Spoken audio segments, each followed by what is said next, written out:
Okay. Introduce yourself. I'm April, the mother-in-law. I'm the sister-in-law. All right. So today we'll be talking about non-essential plastic surgery versus non-surgical cosmetic work. First, I want to go over the objective of the topic, which is not to say one is better than the other. It is simply to weigh the benefits and detriments of both. Today I'm going to go over the pros and cons of non-essential plastic surgery and non-surgical cosmetic work using statistics and going over the likewise procedures. Lastly, I will compare and contrast the two. First, let's go over the pros and cons of non-surgical cosmetic work. As most say, I want the bad, then the good, so I'm starting out with the cons.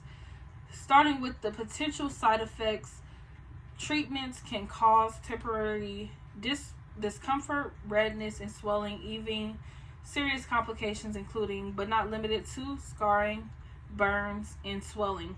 Even serious complications include scarring, burns, and swelling, and changes in skin color. Okay, I'm going to start where I was. Okay.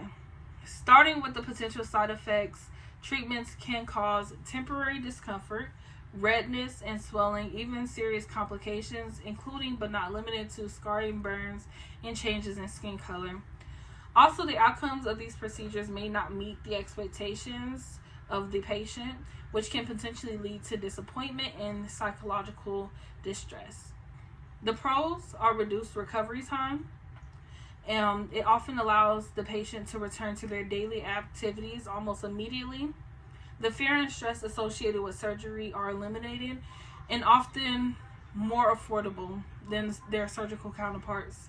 Procedures typically carry fewer risk of complications or side effects and can be done in outpatient settings. For example, CoolSculpting is a procedure, and it is a special tool that clamps down on and cools a roll of fat to freezing temperature. Following weeks after, your body will naturally eliminate the frozen dead fat cells through your liver. The results will start to show, and final results after a few months. Now let's go into the more invasive side of things, which is non-essential plastic surgery. This time I'm going to start with the pros.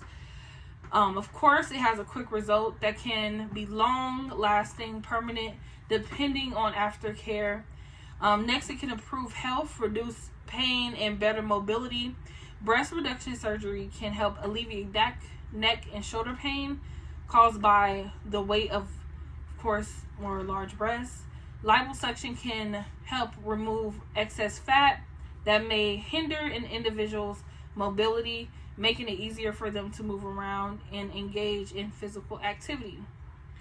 Now let's go over the cons. It is a surgical procedure, so of course it carries risk and potential complications, which includes anesthesia risks such as allergic reactions, breathing difficulties, and even death. Infection, bleeding, visible scarring, and nerve damage. Plastic surgery also can be very expensive, and many insurance companies do not cover the cost of cosmetic procedures, resulting in patients paying full costs out of pocket. And depending on the type and the extent of the procedure, recovery can range from a few days to several weeks or even months. For example, liposuction. It is a surgical procedure. It is a surgical procedure that involves cutting, stitching, and anesthetizing. A plastic surgeon makes small incisions with a scalpel around the areas being treated. They then use a long, narrow tool called a cannula to loosen the fat cells. A vacuum attached to the cannula sucks the dislodged fat cells out of the body. Now let's compare. Of course, I went over the liposuction and CoolSculpting, and I feel these are very similar and go hand in hand with each other in what they are trying to accomplish, which is to remove the fat cells. A lot of times it is aimed at the same areas. So let's look at the two procedures. And of course, they aim for the same result. So one is surgical, one is non-surgical. And of course, the safety with the CoolSculpting is it is a non-invasive procedure. Of course, the side effects are usually minor. Liposuction, it is an invasive surgery that may require anesthesia. Let's go over the effectiveness and the results. CoolSculpting can have less dramatic results, but can eliminate up to 20 to 25% of fat cells in a certain area, while liposuction has more dramatic results. It can remove up to 5 to 8 liters of body fat. Let's go over the side effects. CoolSculpting can include short-term bruising or skin sensitivity that usually resolves within weeks, while liposuction can include anesthesia reactions, blood clots, and other potentially serious complications. Now, recovery time. CoolSculpting usually has little to no recovery period, while liposuction recovery takes about 3 to 5 days, while lingering effects for weeks. Now, the full results is what most people really are looking for, which is the CoolSculpting.